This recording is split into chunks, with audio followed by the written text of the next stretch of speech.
오늘은 대충이라는 제목으로 하나님 말씀 나누도록 하겠습니다. 또 오늘 스테이 주제가 있는데요. 한번 목장에서 잘 스테이 토크를 해보길 바랍니다.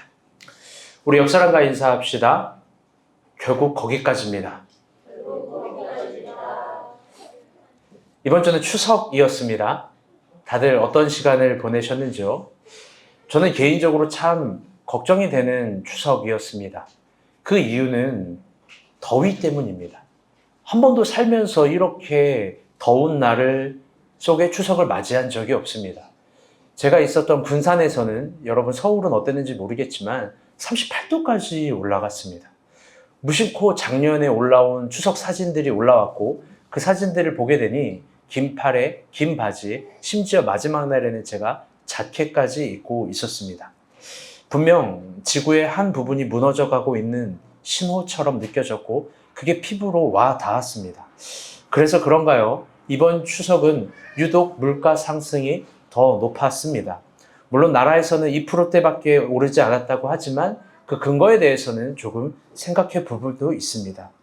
우리가 살고 있는 영등포 신길동을 기준으로 2주 전 2,000원에 거래된 시금치 한 단이 이번 주에는 12,000원에 거래가 되었습니다. 900원에 거래되던 무 하나에 신길동에는 이번 주에 6,000원에 거래가 되었고요. 그리고 5kg의 사과 11구 한 박스가 35,000원이었는데 2주 전엔 이번 주엔 12만 원에 판매가 되었습니다. 아주 놀라운 물가의 상승입니다. 2주간 광고했듯이 저는 이번 추석에도 우리가 본 교인들에게 김 하나, 참치캔 하나 선물도 받지 않았습니다. 아주 잘한 것 같다라는 판단 여전히 듭니다. 그런데 동시에 다른 관점에서도 한마디를 거둡니다. 그건 보통의 고유 명절이라는 이런 소중한 절기에 여러분, 우리 모두가 가져야 될 공공적인 의식은 우리가 본 교회를 섬기는 사역자들에 대한 사랑을 우선으로 둬야 된다라는 화점입니다. 설교를 준비하면서 정리를 해보니 고유 명절에 딱 한 번 교회적으로 우리가 본 사역자들을 챙긴 것 같습니다. 물론 매년 제가 우리 간사들을 적당하게 그리고 소박하게 챙기지만 그게 저의 역할이 아니라 우리 모두의 역할이었으면 좋겠습니다. 그래서 다음 설부터는 다시 정상적인 관점과 갈래로 우리가 본 교회 사역자들을 좀 챙겨보려고 합니다. 용식 형제가 주도가 돼서 잘 섬겨주셨으면 좋겠습니다. 이번 주에는 동시에 다른 종류의 신음과 아픔도 있었습니다. 그건 이스라엘의 레바논 헤즈볼라에서 로켓 발사대가 30군데나 설치가 된 겁니다. 그래서 이스라엘은 헤즈볼라를 향해서 동시에 100군데를 폭격하고 타격했습니다. 민간인 피해는 개수되지 않았지만 아마 엄청난 피해가 예상이 됩니다. 동시에 레바논 전역에 삐삐 폭탄을 설치해서 하루에 2,800명의 사상자가 나기도 했습니다.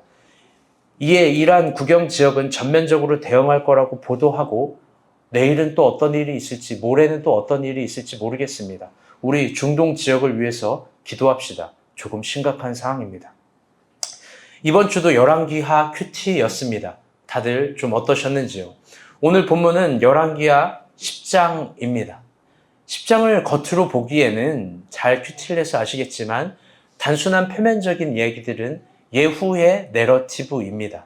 그런데 이 10장을 신학적 관점에서 보면 언약의 연속성이 메인 테마입니다. 그래서 10장은 매우 특별합니다. 그렇다면 이 두 가지 관점, 두 가지 이야기가 어떻게 포개져 있을까? 10장은 분명히 예후의 내러티브이지만 하나님의 언약의 연속성이 어떻게 이 두 가지가 드러나 있을까? 이걸 결론적으로 말하면 이건 엘리야는 옛날 사람이죠. 이제 오늘 본문의 기준으로 엘리야와 이세벨의 재대결로 표현됩니다. 열왕기하 10장은 예후가 갑자기 등장하면서 이 미완료된 과업을 해결하려고 하는 시도가 적혀있는 장입니다.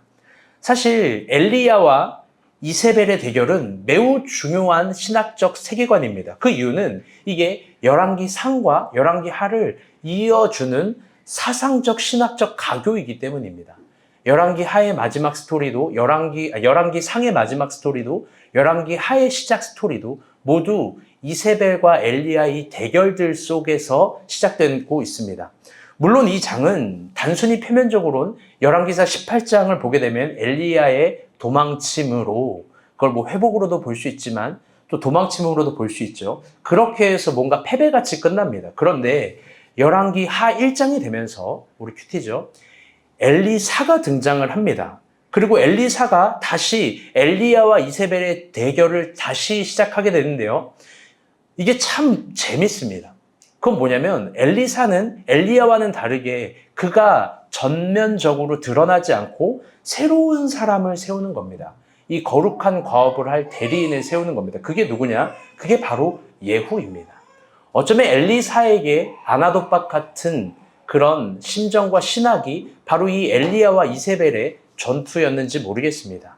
그렇다면 그렇게 등장한 예후는 뭐를 했냐? 우리 한번 보도록 합시다. 우리 목요일 큐티거든요. 우리 30절에서 36절인데요. 다 안 읽고 핵심 구절만 읽도록 하겠습니다. 시작!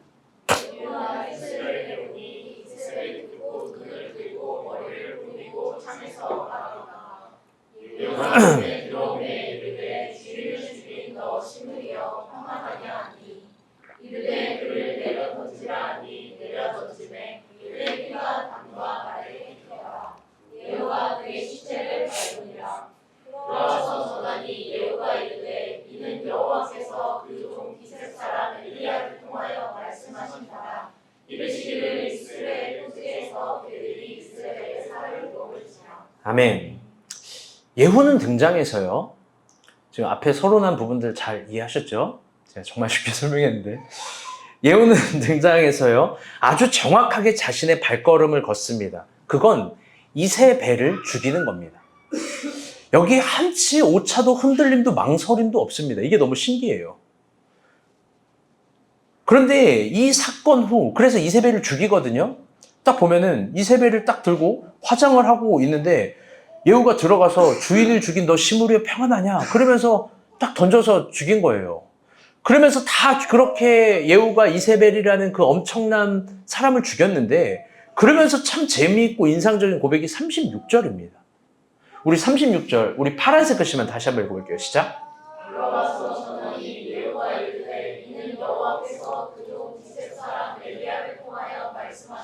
거기까지. 이게 뭐냐면요. 그는 이 모든 일이 이루어진 걸 엘리야를 내세우면서 하나님의 말씀이 이루어진 걸로 표현합니다.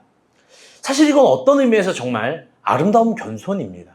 왜 그러냐면 당대에 이 정도 퍼포먼스 내는 사람을 꺾었다라고 한다면 그 뒤에 내러티브는 이런 얘기를 해야 됩니다. 예후가 이겼더라. 예후가 무엇을 행했더라. 그러면서 예후의 영웅담이 연속적으로 드라마처럼 영화처럼 간판처럼 막 스포트라이트를 받아야 되는데 그러지 않고요. 그는 엘리야를 내세웁니다. 그리고 엘리야의 사명이 엘리사를 통해서 자신에게 전수되고 전달되고 있음을 분명하게 합니다. 사실 이 정도만 해도 이스라엘의 굉장히 큰 상징성이 될 수 있는데 예후는 그걸로 끝나지 않습니다. 우리 금요일 큐티인데요. 우리 세 구절만 한번 봅시다. 시작. 1절, 7절, 10절입니다. 시작.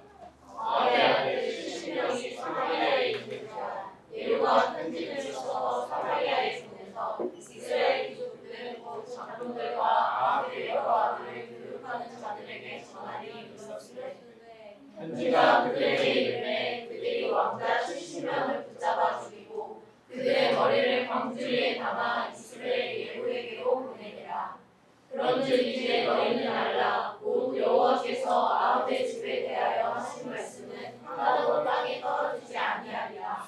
여호와께서 그의 종 엘리야를 통하여 하신 말씀을 이제 이루셨도다 하니라. 아멘. 그는요 이세벨로 끝나지 않고 아합의 아들 70명을 다 죽입니다. 완벽한 수행이에요. 이렇게까지 집요할 정도로 행합니다. 여러분 궁금하죠? 아합이 어떻게 아들이 70명이 됐는가? 시간 관계상 다 말할 수 없지만 정말로 엽기적인 건 아합의 후궁들, 부인들이 있는데 이세벨이라는 악녀가 그 후궁들을 심지어 선택하고 간택합니다. 굉장히 엽기적인 자매님이신 거예요. 그러면서 아합의 아들들 70명 그들이 있는데 그들도 다 죽입니다. 근데 이번에도요, 이렇게 고백하는 거예요. 10절. 제가 읽어드릴게요. 파란색 글씨. 곧 여호와께서 아합에 지하여 하신 말씀은 하나도 땅에 떨어지지 아니하였더라. 여호와께서 그의 종 엘리야를 통하여 하신 말씀이 이제 이루셨도다. 그때도 예후는 자신의 이름, 자신의 내력, 자신의 영담을 말하지 않고 자기 공로를 부인합니다. 근데 여기서 끝나지 않습니다. 어제 토요일 퀴티도 있습니다. 이만 해도 훌륭한데 이렇게 행합니다. 2절 한번 읽어볼게요. 시작. 여호와 아합의 집에 속한 이스라엘에 남아있는 자를 다 죽이고 그들 민족들과 신뢰받는 자들과 제사장들을 죽이되 그에게 속한 자를 하나도 생존자를 남기지 아니하였더라. 사마리아에 이르러 거기에 남아있는 바 아합에게 속한 자들을 죽여 진멸하였으니 여호와께서 엘리야에게 이르신 말씀과 같이 되었더라. 아멘. 이번에는 예후가 거기서 끝나지 않고 아합에 속한 모든 사람들과 제사장들마저 다 죽입니다. 17절을 이번에도 보면 그냥 이제 눈으로만 보세요. 여호와께서 엘리야에게 이르신 말씀이 이렇게 되었더라. 이번에도 자기 공로를 부인합니다. 모두 엘리야를 내세웁니다. 왜 그럴까요? 살인의 정당성을 부연하려고? 전혀 그런 게 아닙니다. 엘리야를 내세우는 이유는 단순합니다. 그건 이스라엘의 신앙 공동체의 부흥을 위해서입니다.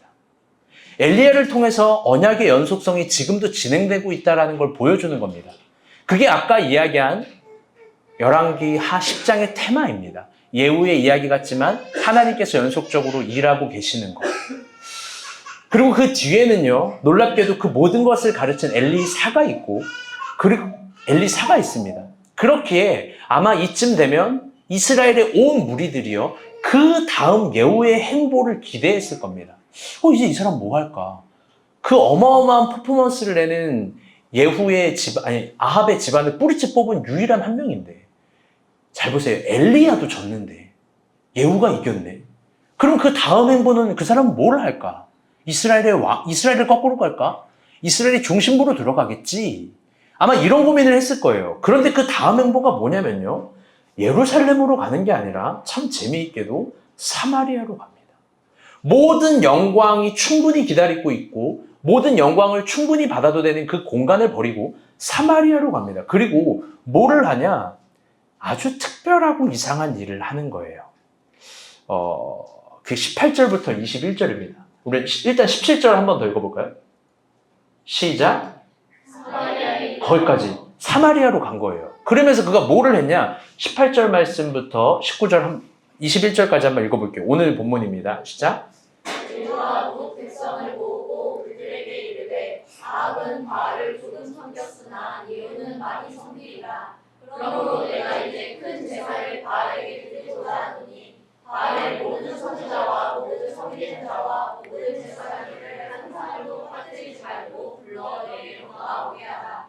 오늘 오지 아니하는 자는 살려두지 아니하리라 하니 이는 예후가 바알 섬기는 자를 멸하려 하여 계책을 쓰리라. 예후가 바알을 위하여 그들을 높이 열라하게 드디어 공포되었더라. 여호와가 온 이스라엘의 사람을 두루 보냈더니 바알을 섬기는 모든 사람이 하나도 빠진 자가 없이 다 이르렀고 우리가 바알의 신당에 들어가매 바알의 신당 이쪽부터 저쪽까지 가득하였더라. 아멘. 본문이 중요해서 계속 읽었습니다. 잘 따라와 봅시다. 예후가 사마리아에서 연설을 합니다. 이 연설을 한 건데요, 그게요, 이스라엘에게는 매우 충격적이었을 거예요. 다음 행보를 기대했는데 그가 하는 말이 뭐냐면, 나 바알 섬길 건데? 나는 바알을 진짜 크게 섬길 거야. 나는 이게 딱 적어도 보편적인 백성이 볼 때 이게 거짓말이 아닌 거예요. 아합은 이만큼 섬겼는데 나는 이제부터 진짜 크게 섬길 거야. 그리고 이걸 국가적인 행사와 대회로 열라고 합니다. 21절을 보면 그 표현이 참 특이해요. 제가 읽어드릴게요. 무리가 바알의 산당에 들어가 산당 이쪽부터 저쪽까지 가득했다. 이런 표현을 쓰는데 여기서 히브리어로는요, 바알 페라페입니다. 무슨 말이냐면요, 바알을 부르는 모든 입술의 모양들. 그러니까 딱 무언가 어떤 것들을 테스트를 한 건데, 바알의 이름을 부르고 바알이라는 게 충분히 나오는 사람들은 제사장뿐만 아니라 국가적 대회를 열어서 사마리아로 다 모이게 한 거예요. 다 사마리아로 모이게 한 거예요. 그리고 그곳에서 가장 왜 사마리아냐? 거기에 바알의 가장 큰 신전이 있으니까. 그 신전으로 다 모이게 한 겁니다. 그러면서 이런 행위도 합니다. 22절이에요. 22절 윤희가 한번 읽어주세요. 예후가 예복 맡은 자에게 이르되 예복을 내다가 바알을 섬기는 모든 자에게 주라 하니. 거기까지. 아마 바알을 섬기는 사람도 혼란스러웠을 것 같아요. 아니 얘 아합 자손과 아합 집을 다 죽였는데 왜 모으라고 하지? 왜 거룩한데 왜 국가적 행사로 열려고 하지? 심지어 예복 맡은 사람에게 딱 가가지고 이제 한 명씩 바알을 섬기는 사람에게 옷을 주는 거예요. 바알 섬기는 사람도 이상하지만 윤희 옷 주면 기분이 어때요? 그러면 기분이가 좋잖아요. 국가적인 대회에서 예후 같은 어마어마한 사람이 딱 와가지고 바알을 섬기는 전윤이여 앞으로 나오거라. 그러면서 바알복, 그게 뭔지 모르겠어 나도. 바알복을 주는 거야. 그걸 받을 때 기분 진짜 좋지 않을까요? 우리 미소가요. 어린이집에서 뭐를 하나 선생님이 줬대요. 뭐 옷에 뭐 이렇게 붙이는 뭐를 하나 줬어요. 그거를요 10번을 자랑해요. 선생님이 자기만 사랑한대요. 나는 미소 머리끝부터 발끝까지 옷도 사주고 신발도 사주고 뭐도 해주고 뭐 다 해주는데 당연한 거예요. 부모는.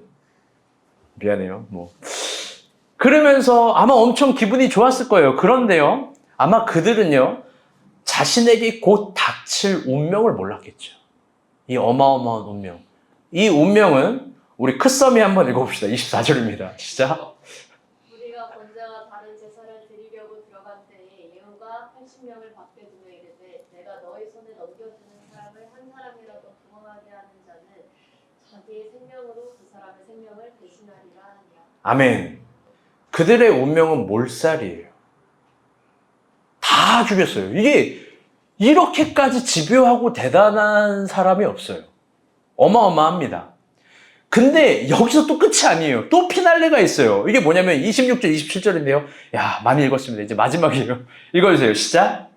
바알의 신당 있는 성으로 가서 바알의 신당에서 옥사들을 가져다가 불살고 바알의 목상을 흘려 바알의 신당에 얹어서 변소를 만들었더니 오늘까지 이르리라. 아멘. 이게 예후의 마지막 피날레였어요. 예후는 바알의 신당을 뭐로 만들었대요? 변소. 근데 이게 참 웃기고 재미있는 개념입니다. 이게 히브리어로요, 모차오트라는 말인데요, 합성어예요. 번역하면요, 모두의 변기예요. 모두의 변기. 이게 굉장히 근데 특별한 단어입니다. 왜 그러냐면 고대 근동에는요, 공중 변소가 없어요. 공중 화장실이 없습니다. 물론 각 개인의 집에 화장실이라는 개념은 있지만 현대처럼 이 손을 씻고 깨끗이 뭐 하는 개념이 없는 거예요. 구약시대의 위생 개념은요, 그냥 이 급하다 그러면 들에서 해결하고 동굴에서 해결하고 계곡에서 해결하고 나무에서 해결하고 막 그런 거예요. 그런데 센세이션하게 예후가 모두의 변기를 바알 신당에 만든 거예요. 공중 화장실.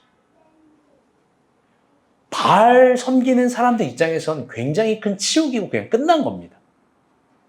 여러분 이걸 보면서 뭘 느낍니까? 예후의 모습을 보면서 굉장히 통쾌하지 않습니까?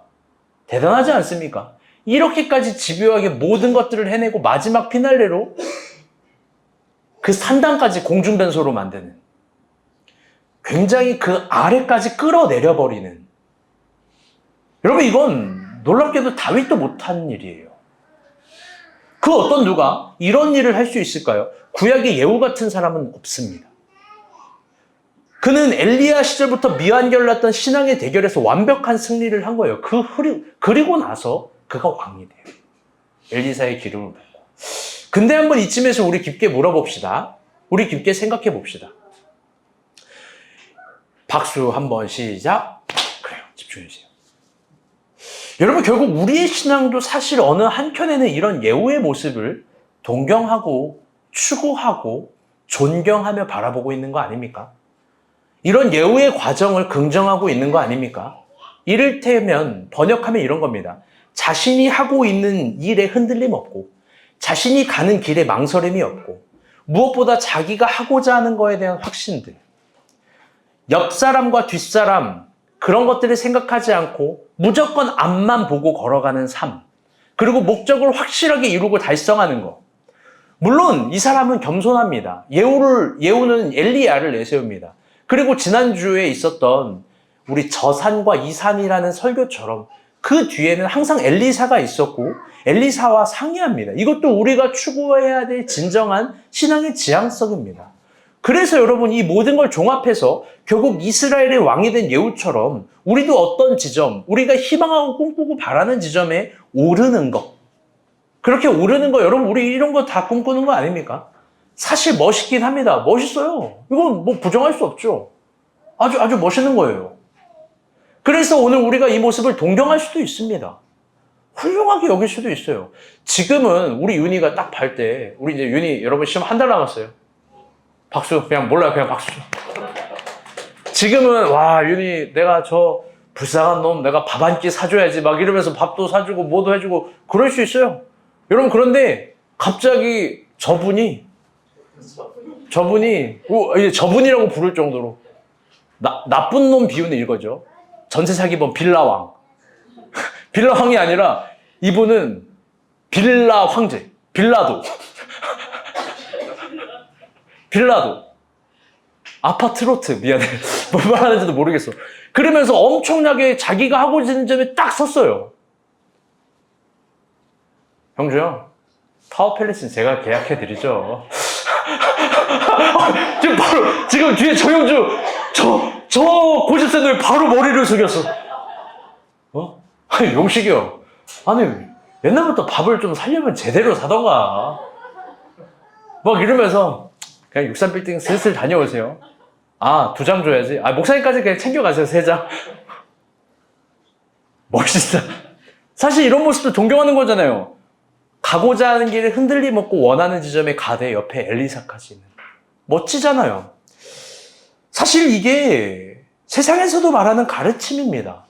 원하는 바를 정확하게 하되 겸손한 거. 그렇지 않습니까? 제가 예전에도 한번 설명한 영화가 있는데요. 에어라는 영화가 있어요. 실화를 바탕으로 한 영화예요. 1984년까지 업계 말년 꼴찌인 나이키. 우리 임간사님이 좋아하는 브랜드죠. 나이키라는 기업이 어떻게 업계 1위가 됐는지를 그리는 과정을 그리는 영화입니다. 근데 놀랍게도 그 중심은 여러 명의 팀워크가 아니라 한 명의 사람이 있었고 그 한 명은 소니라는 인물이고 그 사람은 스카우터입니다. 선수들을 회사로 광고 찍게 하는 스카우터예요. 그가 온 힘을 쏟아 부어서 당시 슈퍼 루키였던 마이클 조단과의 계약을 따내는 그런 과정의 영화예요. 그런데 이게 참 순탄하지 않습니다. 왜 그러냐면 당시 조던은 이미 그 당시 업계 1위였던 아디다스와 계약이 됐고 저는 뭐 잘 알지도 못하는 메이커인데 컨버스가 업계 2위였대요. 스포츠 브랜드로. 거기랑도 계약이 되어 있는 상태입니다. 우여곡절 끝에 나이키랑 한번 PPT를 할 수 있는 시간을 마련했는데 그 마련한 날 나이키가 개발한 신발은 망가졌고 모든 사람들의 호흡은 다 숲으로 갔고 끝난 거예요. 다 엉성했고 말라 비틀어져 버린 겁니다. 폭망한 거예요.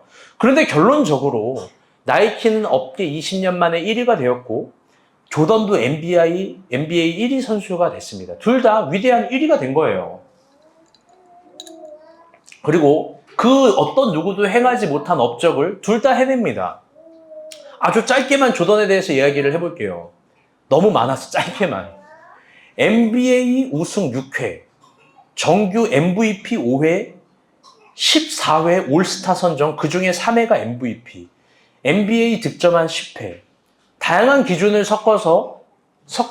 섞어도 그가 전 세계에서 스포츠 선수들 중에서 돈을 가장 많이 번 선수로 늘 호명이 됩니다. 여러분 어때요? 동경할 만하잖아요. 굉장히 괜찮잖아요. 여러분 나이키는 또 어떨까요? 표현할 수 없을 정도로 어마어마한 기록들이 있습니다. 예우 같아요. 조던도 나이키도. 그런데 사실 우리가 사는 이 세상은요. 잘 보세요. 이런 예우 같은 사람들이 은근히 많아요.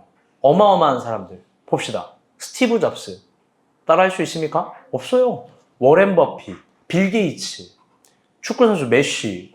여러분 효두르라고 알아요? 격투기 선수? 60만 분의 1. 효두루, 손흥민, 이건희. 어마어마한 전 세계에 1위 같은 사람들이 많습니다. 물론 이 대열에는요, 우리 김미소도 있습니다. 왜? 전 세계에서 가장 귀여우니까. 미안해요. 죄송합니다. 그런데 여러분, 봅시다. 우리 다 이런 사람들이 되기를, 신앙으로 이런 사람이 되기를 희망하는 거예요. 긍정하는 거예요. 이 세상도 이런 가르침을 희망하고 긍정합니다. 다들 위대한 예후가 되는 거죠. 그들의 업적을 쌓고, 그렇게 업적을 쌓고, 기록을 갈아치우고, 최고와 최선이 되는 것들. 그런데 깊게 생각해야 될 것도 있어요. 그건 뭐냐? 성서가 말하는 예후에 대한 진정한 평가입니다. 우리 28절부터 31절 봅시다. 너무 중요해요. 시작. 이스라엘 중에서 바알을 멸하였으나 이스라엘에게 범죄하게 한 느밧의 아들 여로보암의 베델과 단에 있는 금송아지를 섬기는 죄에서는 떠나지 아니하였더라. 그러나 여호와 전심으로 이스라엘 하나님 여호와의 율법을 지켜 행하지 아니하며 여로보암이 이스라엘에게 범하게 한 그 죄에서 떠나지 아니하였더라. 아멘. 결론적으로 예후에 대한 평가는 한마디로 이야기하면, 우리 따라해 볼게요. 온전하지 못하다. 성서의 평론은 그를 좋은 왕이 아니다라고 완결합니다. 무서운 거예요. 분명 그에게 28절이 있어요. 28절 넘겨주세요. 이스라엘 중에 이렇게 바알을 멸했다. 이런 사람이 없어요. 그에게는요 28절 같은 평가가 있습니다. 그런데 그것과 별개로 29절과 같은 31절과 같은 평가도 있습니다. 29절 뭐예요? 여로보암 죄에서 떠나지 못하게 했다, 백성들이. 이게 무슨 말이에요? 이게 참 모순입니다. 바알을 멸한 자가 여로보암의 죄에 머물러 있습니다. 여러분, 그렇다면 여로보암의 죄는 뭡니까? 쉽게 설명하면요, 이스라엘이 남유다와 북이스라엘로 갈라질 때 르호보암이 남유다였고요, 여로보암이 북이스라엘이었는데요. 르호보암 남유다가 신앙의 정통성을 가지고 있으니까 10개의 지파로 구성되고 훨씬 더 규모가 컸던 북이스라엘이 정체성이 흔들리는 거예요. 그래서 이 여로보암이 뭐를 했냐면 베델과 단 사이에 금송아지 2개를 임의로 설치하고 이렇게 가르치는 거예요. 야, 이름도 없는 하나님, 형상도 없는 하나님, 그 하나님이 바로 이 송아지야. 형상을 만드는 거예요. 그러면서 이스라엘 백성들이 거기서 예배하게 하고 절하게 하고 하나님의 이름을 망령되게 사용하면서 여로보암은 정치적인 이점과 유의점을 자기에게로 돌리는 거예요. 또 31절입니다. 31절 한 번만 더 읽어볼게요. 파란색 글씨만 시작. 그러나 여호와 전심으로 이스라엘 하나님 여호와의 율법을 지켜 행하지 아니하며. 거기까지. 이게 모순이에요. 온 힘을 다해서 바알을 뿌리 뽑았는데 성경의 평가는 근데 그는 전심으로 율법을 따르지 않았어. 바알을 죽인 사람이 여로보암의 죄였고 바알을 죽인 사람이 율법을 따르지 않은 거예요. 한마디로 이야기해서 그는 온전하지 못한 겁니다. 우리 다들요, 이렇게 열심을 내시는 분들이 있습니다. 뭐냐면 따라해볼게요. 초반 러쉬. 초반 러쉬에 힘을 100% 쓰는 사람들이 있어요. 그런데 여러분 100% 쓰세요. 사실 100% 쓰는 것도 위대한 가치입니다. 그런데 초반이 전부는 아니에요. 중반도 있고요. 후반도 있습니다. 어렵고 불편하고 힘든 말이지만 여러분 그거 다 잘해야 돼요. 그거 정말 잘해야 됩니다. 처음만 전부가 아니고 중간도 끝도 온전해야 됩니다. 성서는 이 부분에 있어서 굉장히 중요한 관점으로 신앙의 메시지를 던집니다. 그리고 여기에 온전할 수 없다면 결코 긍정적인 평가를 내리지 않습니다. 사실 많은 사람들이 동경하는 그런 인물들, 아까 이야기한 조던도 나이키도 모두 마찬가지입니다. 조던을 둘러싸고 있는 수많은 섹스 스캔들, 그리고 그의 가족과 그의 만행들, 폭언들, 폭력들, 그리고 그의 교활한 사기 행각들, 여전히 화제가 되고 있는 겁니다. 나이키는 어떨까요? 더 재미있는 기록이 있어요. 초창기에 큰 성공을 거둔 나이키의 핵심 간부들이 8명 모두 다 이혼을 했고, 심지어 그 중에 일부는 마약을 했고, 어마어마하게 나쁜 병들, 입으로 담기도 싫은 병들로 고생한 거예요. 그래서 그 회사에 나쁜 별명들이 막 계속 생겼던 겁니다. 스티브 잡스는 또 어떨까요? 또 이건희 회장은 어떻습니까? 최근 감옥에서 죽은 제프리 앱스타인의 행보는 어때요, 여러분? 억만장자래요. 그런데 자신의 섬에서 수많은 미성년자를 가둡니다. 그리고 미국의 유명한 정치인들, 유명인들, 기업인들과 함께 게이트웨이를 하는 거예요. 여러분 모두요 예후의 후예들입니다. 우리 시대에는 이런 예후의 후예들이 많습니다. 온전하지 못한 거예요. 한 부분을 잘하면 그게 다 그게 다 커버가 될 수 있다고 생각한 거예요. 내가 한 부분의 메이커를 이뤄낼 수 있다면 메이커가 비추지 않는 부분에서 마음대로 해도 된다는 거예요. 성경은 온전하다라고 얘기하지 않아요. 절대 온전하다라고 말하지 않습니다. 성서는 이런 삶을 아름다운 삶이라고 말하지도 않고 위대한 삶이라고 말하지 않고 하나님 보시기에 합당한 삶이라고 말하지 않습니다. 말하지 않아요. 성경이 진짜 긍정하는 건 위대한 업적이 아니에요. 여러분 잘 들으세요. 예후가 가진 기록들이 아니에요. 언제나 바벨탑은 도전적이었지만 언제나 쉽게 무너진 것도 바벨탑이에요. 성경이 진정 긍정하는 건 어떤 거냐? 다 같이 해볼게요. 온전함. 온전함이에요. 우리 처음 오신 분들 아이들이 왜 이렇게 시끄럽지, 울지, 오늘 컨디션이 안 좋나 보다 하겠지만 오늘이 가장 조용한 날이에요. 아이들의 울음소리는요, 저에게 천사와 같은 소리로 들려요. 그리고 천군이 늘 밖으로 날아요. 저렇게. 할렐루야. 네. 성경이 진정 긍정하는 건 온전함이에요. 온전함. 제가 엊그저께도 재밌는 대화를 했어요. 이런 걸 뭐 공개해도 되는지 안 되는지 모르겠는데 누구라고 말하지 않겠지만 결혼을 했는데 연애 때 엄청 잘했대요. 연애 때는 막 엄청 막 자기를 위해서 하늘의 별도 따다주고 막 달도 따다주고 뭐 맺혀 있는 거 다 따다줄 것처럼 했대요. 막 선악과도 따다줄 것처럼 막 했대요. 결혼을 하면 온전하지 못한 거예요, 사람이.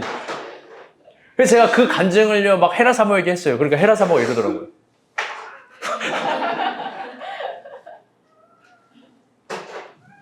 사람이 이렇게 부족해요. 하나님 앞에서 온전하다는 평가를 못 듣는 거예요.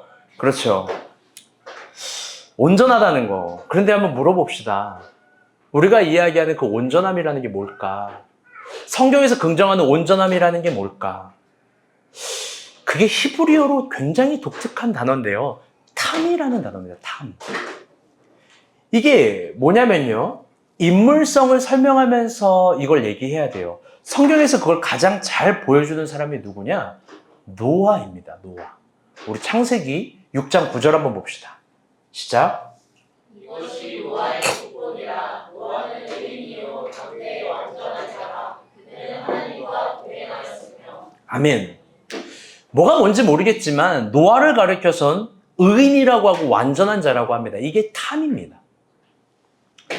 우리가 생각할 때 온전함은 어떤 균형감, 평균율, 혹은 최선을 다함, 몰두, 뭐 그런 걸 생각할 수도 있습니다. 또 온전함이라는 건 뭐 차은우 같이 완벽함, 완벽하지 않아요. 인간은 다 죄인이에요. 막 장나라 같이 완벽하게 예쁨, 미안해요. 속마음이 나왔네요. 뭐 그런 걸 생각할 수 있어요. 여러분, 근데 본문에서 말하는 히브리어의 온전함, 탐은 그런 게 아니라 더 이상하게 이해가 안 되는 단어예요. 그거 뭐냐면 다시 해볼게요. 완전함. 완전함이라는 번역에 가까워요. 그러면 깊게 생각해 봅시다. 인간이 어떻게 완전해질 수 있을까? 또 어떤 부분에서 완전해야 될까? 무엇보다 완전한 자체라는 건 어떤 걸 의미하는 걸까? 도대체 뭐길래 노아에게 저런 평이 내려진 걸까? 그걸 알아보기 위해선 굉장히 중요한 신학적 작업을 해야 되는데 저 창세기 6장 9절을 감싸고 있는 앞에 세 절과 뒤에 세 절을 함께 봐야 돼요. 그래야 하나님의 관점이 보입니다. 근데 여러분 성경 많이 읽었으니까 제가 읽어드릴게요. 앞에 세 절입니다. 5절, 6절, 7절이 될 거예요. 제가 읽어드릴게요.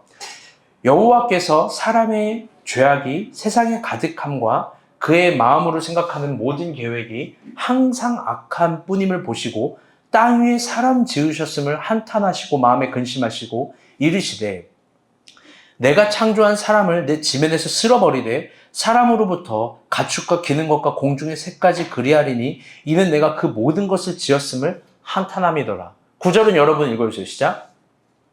이것이 노아의 조건이라. 노아는 의인이요 당대의 완전한 자라. 그는 하나님과 동행하였으며. 뒤에 세 절도 읽어드리겠습니다.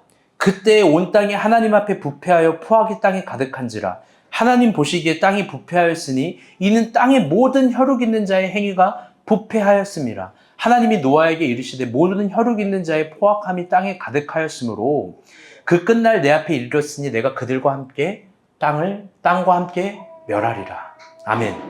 즉 구절을 감싸고 있는 노아의 완전함을 감싸고 있는 앞의 세 절과 뒤의 세 절을 뭐를 이야기하냐면 당시 사람의 악함과 세상의 죄악됨을 고백합니다. 그런데 그게 끝이 아니라 앞에 세 절을 감싸고 있는 7절은 이렇게 얘기하는 거예요. 내가 땅에 기는 것과 공중의 새와 땅을 심판할 거다. 뒤에 세 절을 감싸고 있는 13절도 마찬가지예요. 그 끝날이 이뤘으니 내가 모든 것을 땅과 함께 멸하리라. 다 쓸어버리겠다라고 하는 거예요. 그렇다면 조금 더 한번 생각해 봅시다. 이 지점에서 노아의 의인됨, 완전한 그의 탐은 뭘까? 혹은 경건성에 관한 걸까? 도덕성에 관한 걸까? 아니면 착한 마음에 관한 걸까? 그건 이 기준을 가지고, 이 말씀을 가지고 그 다음에 노아가 어떤 행동을 했는지를 보면 알 수 있습니다. 이것 때문에 하나님이 그를 탐이다, 완전한 사람이다, 의인이다라고 얘기한 거예요. 이건 여러분이 읽어보세요. 3절입니다. 시작. 너는 고생을 나무 너를 위하여 방주를 만들 때 그 안에 칸들을 넣고 역청을 그 안팎에 칠하라. 내가 만든 방주는 이러하니 그 길이는 300규빗, 높이는 50규빗, 높이는 30규빗이라. 거기에 잔을 내되 위에서부터 한 규빗을 내고 그 규빗은 옆으로 내고 3중과 3층으로 할 수 있다. 아멘. 이게 그 유명한 노아의 방주예요. 이게 하나님이 그토록 칭찬하는 노아의 탐입니다. 근데 여러분 너무 싱겁나요? 왜? 이 자체가 탐이 될 수 있는 거라면 우리 중에 못할 사람이 누가 있어요? 이거에서 의인이 된다라고 하면 박목자 인간사가 뭉치면 3층이 아니죠. 4층, 5층 만들겠죠. 여러분 뭐 대우, 현대건설 같은 경우는 한 30층 만들고 여러분 롯데건설은 한 300층 만들지 않겠습니까? 우리가 다들 이런 식으로 신앙을 생각하는 거예요. 이걸 행위를 하면 온전하다. 물론 그런 부분도 있지만 더 중요한 건 중요한 전제들이 있는 거예요. 한번 봅시다.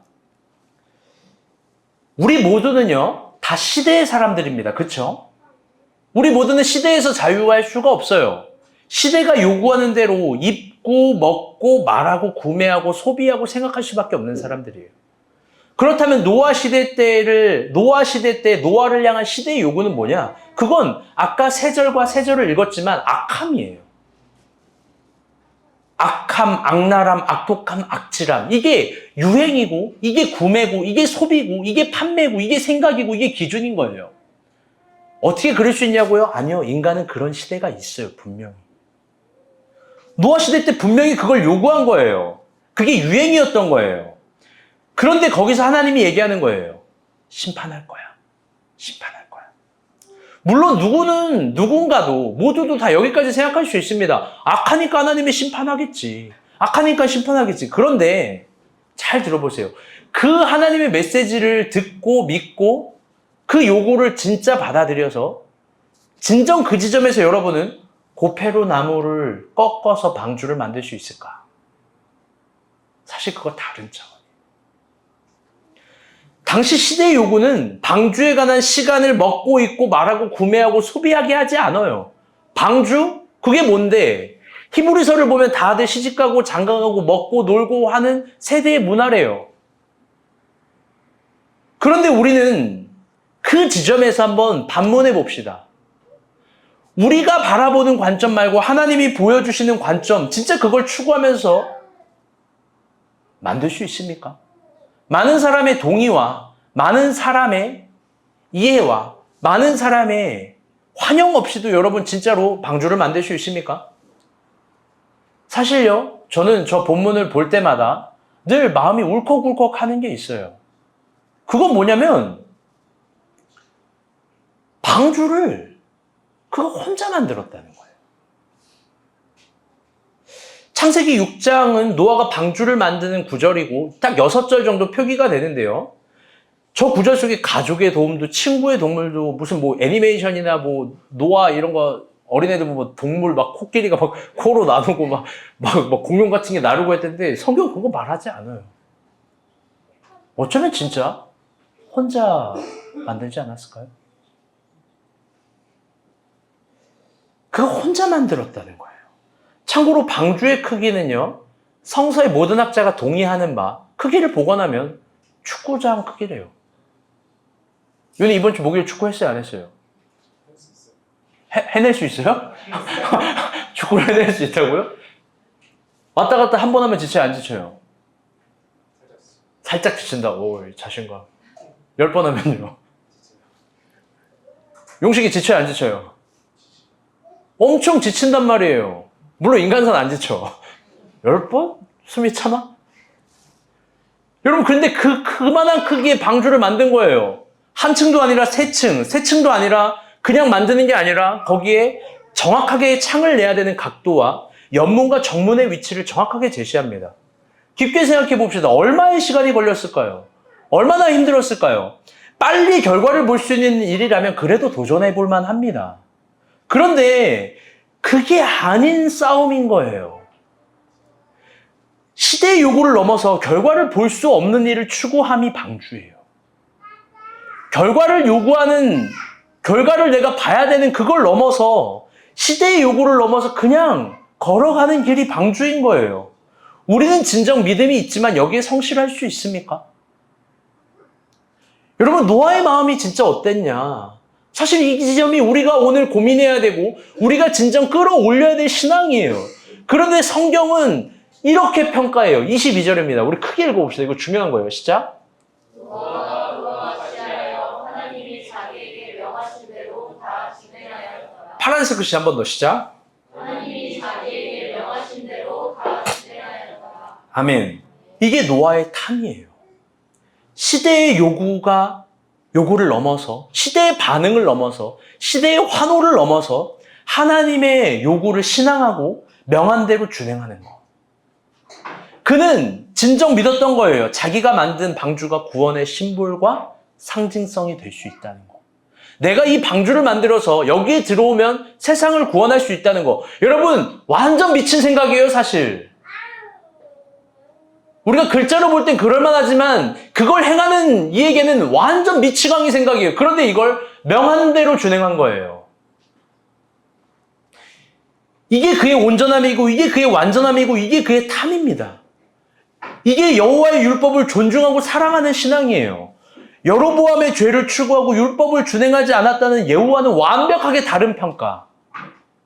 노아는 자기가 만든 방주가 구원의 상징과 심볼이 될 수 있다는 걸 진짜 믿은 거예요.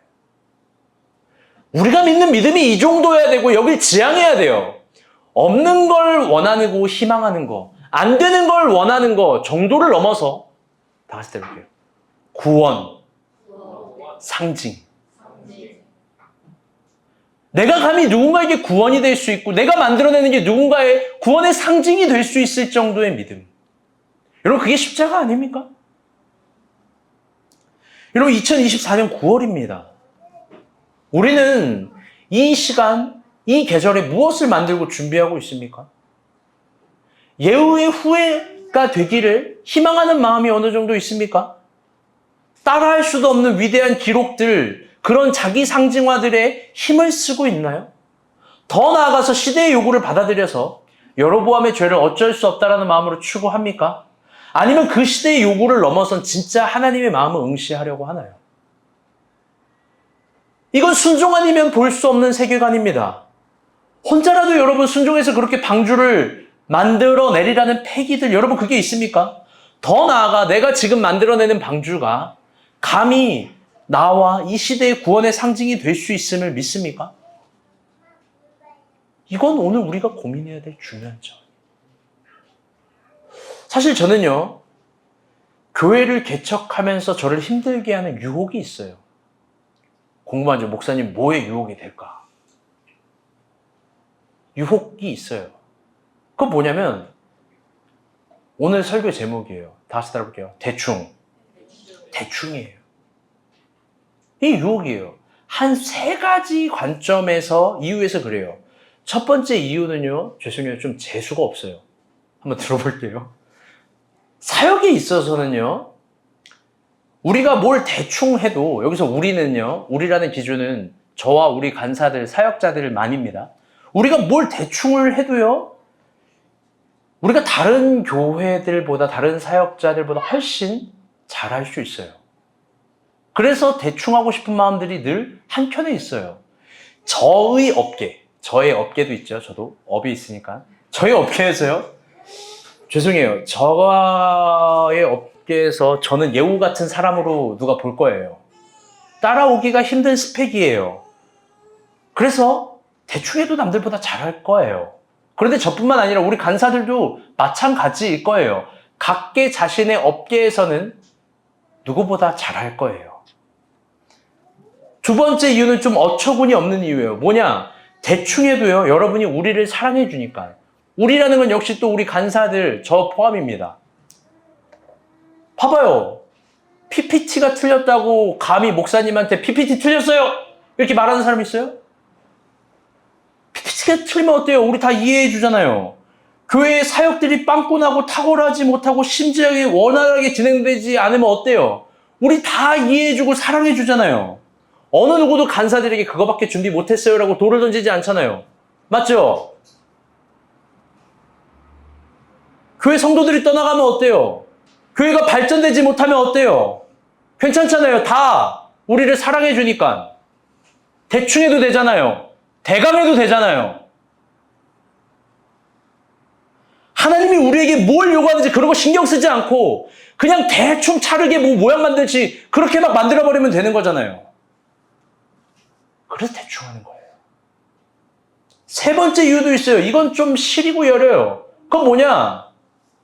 무언가 제가 대충 해서 너 왜 대충 해라고 말을 하면 상처를 받을까 봐.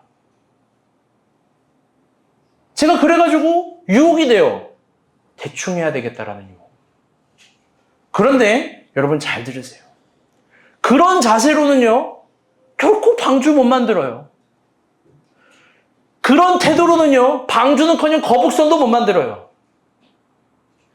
이 세상에요, 예우 같은 사람들이 많고, 예우 같은 힘을 가진 사람들이 많고, 예우 같은 능력을 가진 사람들이 많아요.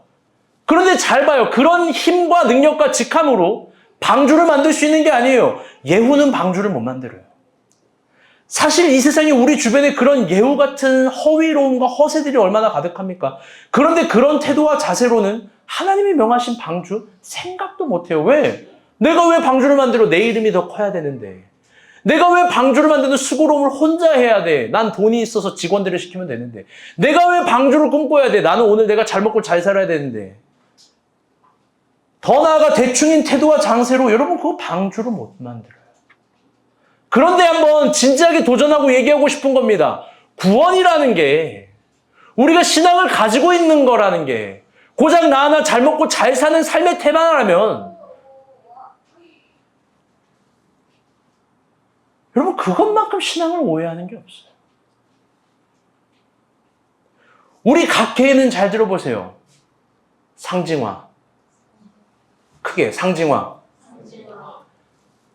누군가에게 충분히 거울이 되고 비춰줄 만한 상징화가 돼야 돼요. 그게 너희를 빛과 소금으로 불렀다는 예수님의 말씀이에요. 그걸 감출 수 없는 거예요. 짠맛을 버릴 수 없는 거예요. 사실 제가 진짜 두려워하는 지점이 있어요. 그게 뭐냐? 방주를 못 만들까 봐. 우리가 모인 교회가 방주를 못 만들까 봐. 하나님의 명령에 대충 할까 봐. 이 사실 오해가 될 것 같은데요. 사실 저는 대충 같은 게 그렇게 큰 유혹이 안 돼요. 저에게 이게 뭐가 그렇게 매력이 되겠어요. 대충 하는 것들이. 저를 아시는 분 알겠지만 그런 태도로 여기까지 오지도 않았어요. 교회 일에서 대충이 어디 있겠어요. 우리 간사들도 마찬가지예요. 대충 안 해요. 대충 했다간 저에게 불호령 떨어지고 책망을 받아요. 끝까지 그럴 거예요. 제가 마음이 늘 약해졌는데 요즘 제가 개인적으로 읽는 본문이 사복음서예요. 사복음서 이제 누가복음 끝장인데 야, 최후 만찬 때까지 예수님 제자들을 혼내요. 제가 볼 땐 다 혼낸 거예요. 베드로 혼내고 요한 혼내고 가룟 유다 혼내고 빌립 혼내고. 여러분 잘 들어요. 여러분은 우리 아까 말한 우리라는 이 사역자들 간사님들 진짜 사랑해 주셔야 돼요. 그 여러분 역할이에요. 뭐가 좀 안 된다 그러면 내가 해야지, 내가 도움이 돼야지, 내가 힘이 돼줘야지 그렇게 해야 돼요. 그런데 목사님 역할은 뭐냐? 안 되면 우리 간사들을 끝까지 혼을 내야 돼요. 매를 줘야 돼요. 저는 그게 제 역할이에요. 왜? 저는 진짜 우리가 본 교회가 구원의 상징이 될 수 있다고 믿으니까. 아멘? 이 정도가 아니라 이걸 넘어설 수 있다고 믿으니까.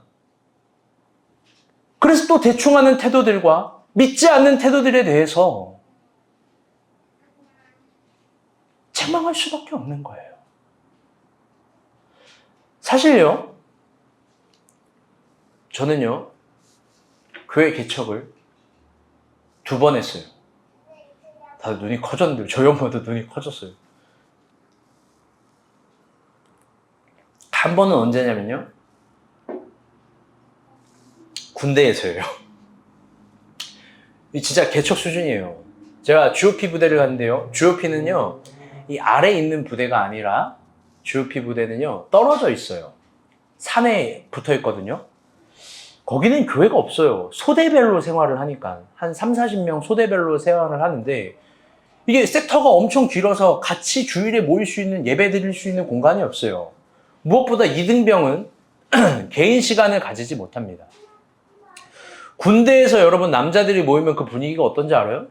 이게 완전히 창세기 6장 9절을 전후로 감싸고 있는 위의 세절과 아래 세절이에요. 눈 뜨고 일어나면 맨날 여자 이야기. 또 점심 먹으면 여자 이야기, 돈 이야기, 술 이야기, 유흥 이야기. 아침에 일어나서 TV를 틀면 맨날 정규 방송밖에 못 보거든요. 보는 게 뮤직비디오, 아이돌. 그걸 맨날 봐요. 윤희 많이 봤어요? 제가 오늘 유독 윤희만 얘기하는 이유가 윤희 사랑 좀 주려고. 윤희 한 번도 안 봤잖아요. 윤희 그때 성경 봤다면서요.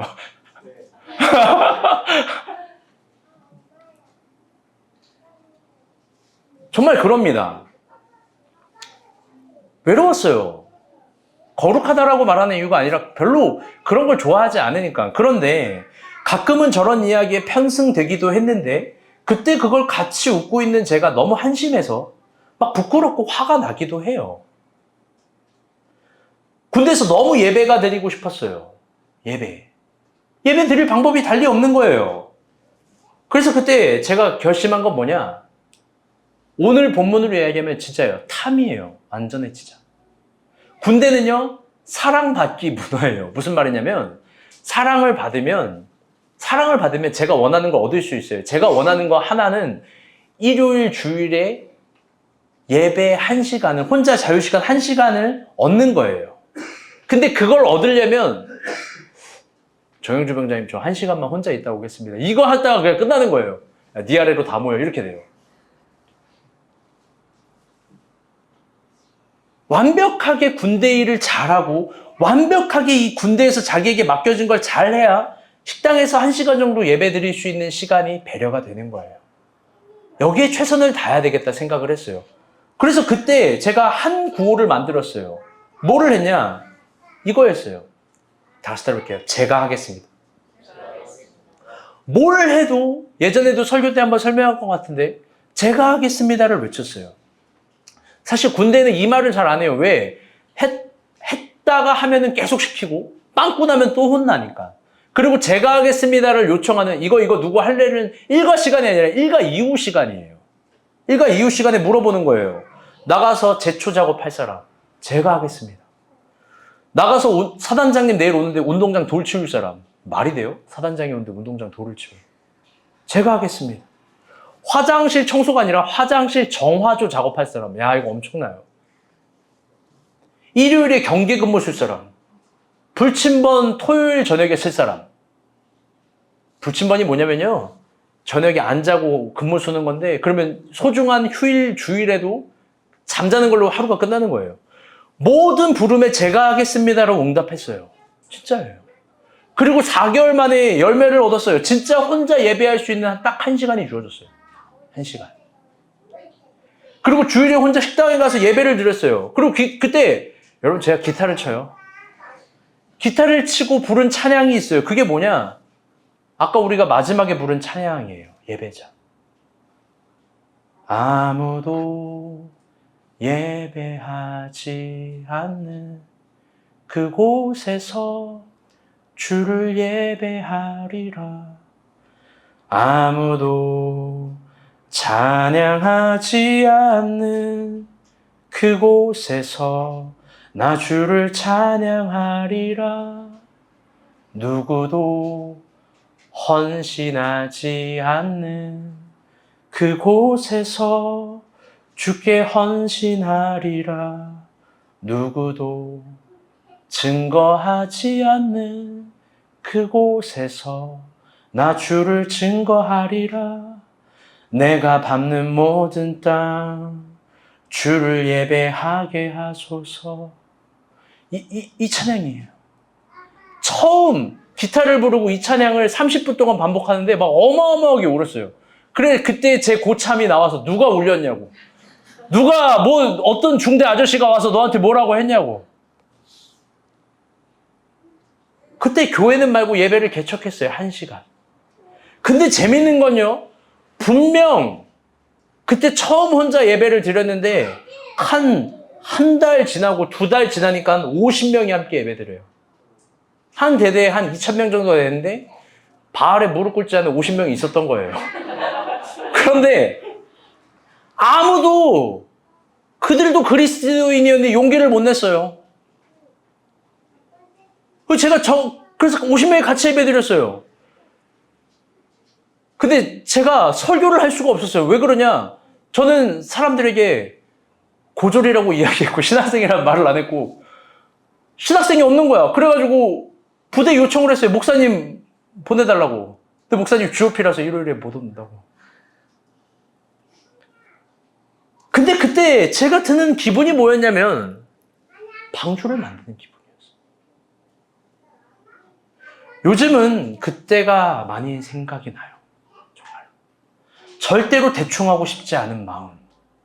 절대로 소홀히 하고 싶지 않은 마음. 하나님 앞에서 감히 환경을 탓하고 싶지 않은 마음. 사람 탓하고 싶지 않은 마음. 무엇보다 원망하고 싶지 않은 마음. 하나님이 뭐라도 시켜주면 제가 하겠습니다를 외치고 싶은 마음. 만약 우리가 본 교회가 방주를 만날 수 있다면, 우리가 본 교회가 정말 방주를 만드는 어떤 구원의 상징성이 될 수 있다면 그건 어마어마한 위대한 일 아니겠습니까? 그때는 저의 날, 저의 가치, 그건 저의 날이 아니어도 좋은 거예요. 저는 정말로 우리가 본 교회가 행하는 사역들과 교회론들이 그런 구원의 심볼과 상징이 될 수 있다고 믿습니다. 아멘? 최근에 그렇게 천상기도에서 저를 울린 기도 제목이 있어요. 누구 제목이냐? 일단 멋있게 한번 읽어드릴게요. 이런 거예요. 천상기도 제목에 딱 써 있어요. 개척교회의 표본이자 모두가 따라하고 싶지만 따라할 수 없는 실력과 에너지를 가진 교회. 뭐 광고 문구 같지 않습니까? 지금 새로 오신 분들은 얼마나 어처구니 없어 하겠어요.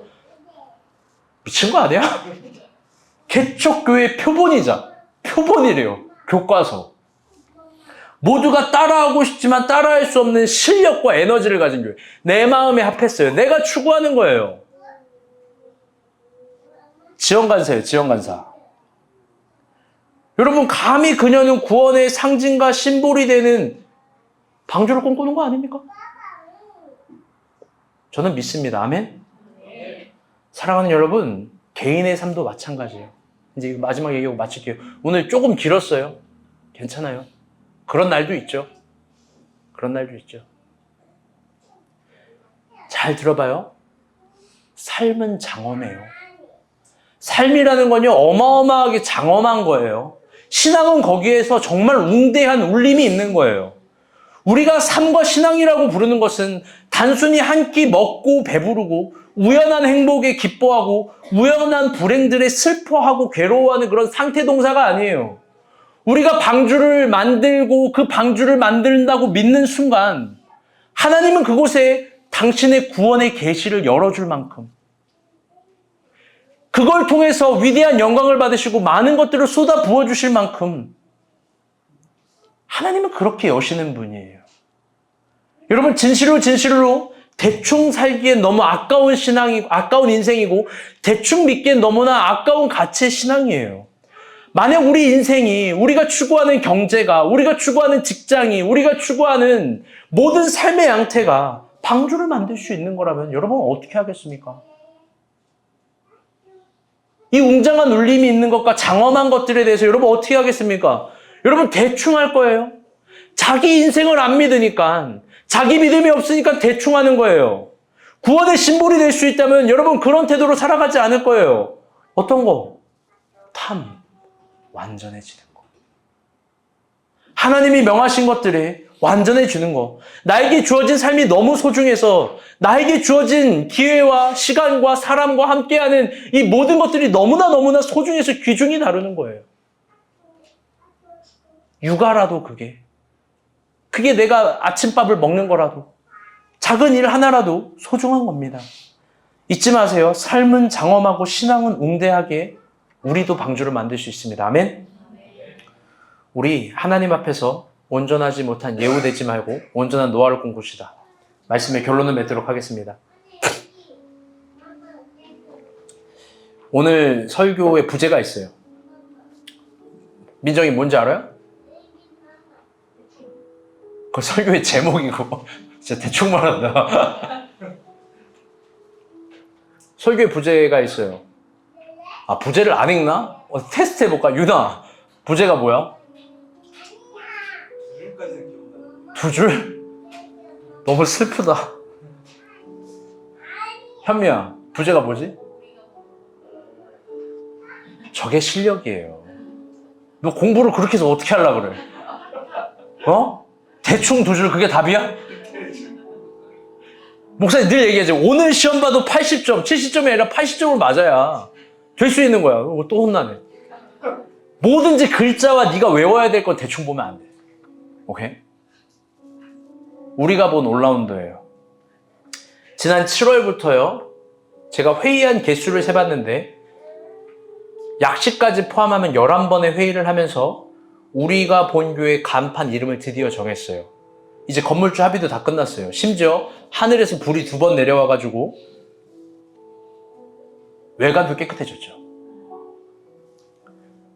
근데 왜 이렇게 많이 회의를 했을까? 간단합니다. 그건 여기에 포함되어 있는 것들이 너무 많아요. 봐봐요. 브런치 카페, 사진관, 시네마, 강아지, 쿠키. 요즘에 크썸도 있어요. 그리고 교회. 이게 진짜 사도행전 2장 같은 초대교회도 아니고 이게 뭐예요? 한국교회에서 이런 교회가 어디 있어요? 니네 교회 뭐야? 아, 우리 교회는 이거. 제가 사실 세세하게 나열을 했는데 뭐 루프탑부터 뭐부터 막 다 했는데 야, 이거 굉장히 많더라고요. 한 11가지가 되더라고요. 그래서 이거를 한꺼번에 포괄할 수 있는 대명사를 만들려고 또 사업처마다 의견이 다르니까 이걸 11번을 약식으로 회의한 거예요. 많이 한 거예요. 근데 한 번도 이게 하나처럼 나열돼서 꿰뚫는 게 없어요. 지원 간사가 이런 의견을 했어요. 포플레이스 어떻습니까? 포플레이스. 여러분 괜찮잖아요. 근데 이게 투썸 플레이스. 여러 가지 것들이 막 이렇게 되는 거예요.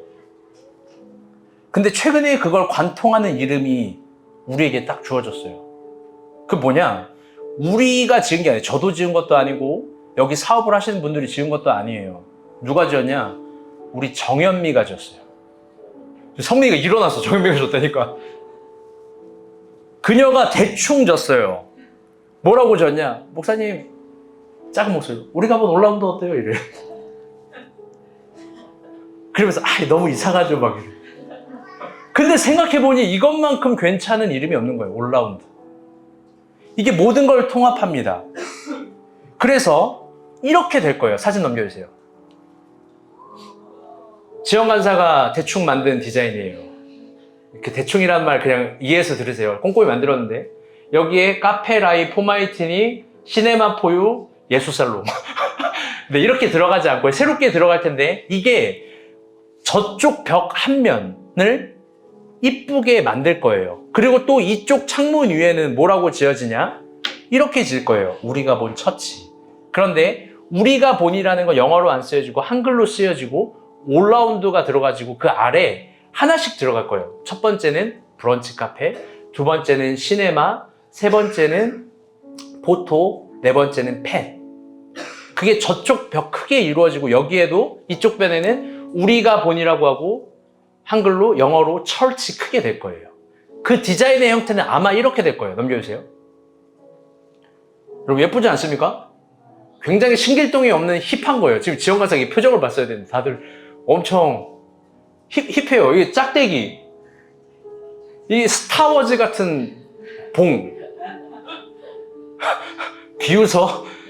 이거 하려고 얼마나 많이 혼나고 나한테 빠꾸 당하고 다시 했는데 이렇게 해서 이쪽 저 큰 변벽에 우리가 본 올라운드에 쫙 브런치 카페 쫙 우리가 본 교회 쫙 기도해 주세요 여러분. 그렇게 될 거예요. 그런데 여러분 이게 진짜 이렇게 시공이 될지 모르겠어요. 지금 업체를 알아보는데 또 어떻게 될지 모르겠지만 여러분에게 과정을 이제 공유하는 겁니다. 당연한 얘기니까. 근데 여러분 저는 말씀의 결론으로 이렇게 말하고 싶어요. 나 최선을 다했어요. 이거 갖고 오려고. 우리 진짜 양쪽 회사에서 최선을 다했어요. 그리고 우리가 본 교회 지금 최선을 다하고 있어요. 탐이 되고 싶어요. 그래서 여기가 정말 방주가 되기를 꿈꿔요. 아멘? 카페라이가 진짜 방주가 되기를 꿈꿔요. 상징화. 구원의 상징화. 포마이티니가 진짜 구원의 상징화가 되기를 꿈꿔요. 신길동 사진 내가 다 책임지리라. 고기를 끈덕이는 게 아니라 아멘? 크썸도 마찬가지예요. 모든 연애는 내가 다 책임지리라. 연애의 상징화. 연상. 미안해요. 때마침 오늘 우리 출판사에서 같이 일하는 우리 성미라는 아이도 왔어요. 상징화. 할렐루야, 반갑습니다. 그렇게 이 공간이 되리라 믿습니다. 아멘? 우리 같이 그런 믿음과 신앙으로 기도하며 나아갑시다.